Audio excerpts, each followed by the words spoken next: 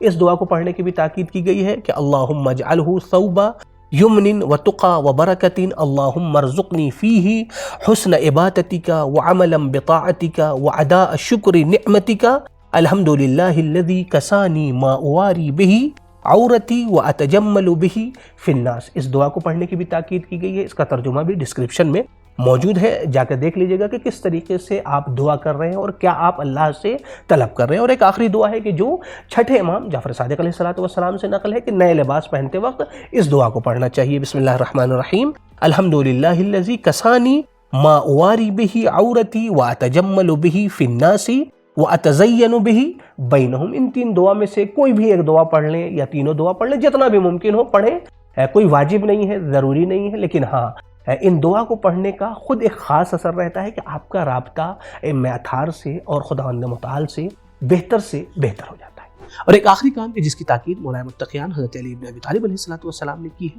تو آئیں اسے بہتر طریقے سے اسکرین پر۔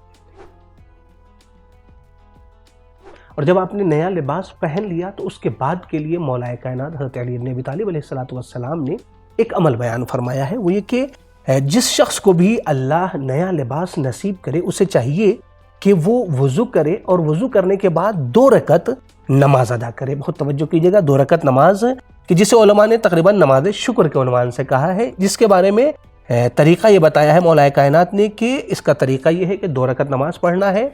نماز میں پہلی رکعت اور دوسری رکعت دونوں میں سورہ الحمد کے بعد آیت الکرسی، اور آیت الکرسی کے بعد سورہ توحید یعنی سورہ قل هو اللہ احد، پھر اس کے بعد سے سورہ انا انزلناہ فی لیلۃ القدر۔ یہ 4 سورے پڑھنے کی تاکید ہے، دونوں رکعت میں اسی طریقے سے آپ کو پڑھنا ہے۔ پھر اس کے بعد جب آپ نے نماز تمام کر لیا تو پھر اللہ کی حمد کرنی ہے، اس کا شکر ادا کرنا ہے، اور شکر ادا کرنے کے بعد اس روایت میں ہے کہ زیادہ سے زیادہ لا حول ولا قوت الا باللہ پڑھنا ہے۔ اور پڑھنے کے بعد امام علیہ السلام نے ارشاد فرمایا کہ جو شخص اس عمل کو انجام دے اور اس لباس میں کوئی گناہ انجام نہ دے تو خداوند متعال اس لباس میں جتنے دھاگے ہیں ہر دھاگے کے بدلے ایک فرشتہ خلق کرتا ہے کہ جو فرشتہ اللہ کی حمد کرتا ہے اور اس شخص کے کہ جس نے اس عمل کو انجام دیا ہے اور اس لباس پہن کر گناہ کو انجام نہیں دیا ہے، اس کی طرف سے استغفار کرتا ہے اور اللہ سے طلب رحمت کرتا ہے۔ تو ناظرین کرام، امید کرتے ہیں کہ یہ ویڈیو آپ کے لیے مفید ثابت ہوگی۔ اسے اپنے دیگر دوستوں کے ساتھ، دیگر مومنین کے ساتھ ضرور شیئر کیجیے گا۔ انشاءاللہ ایک نئے موضوع کے ساتھ پھر سے حاضر ہوں گے۔ خدا حافظ، فی امان۔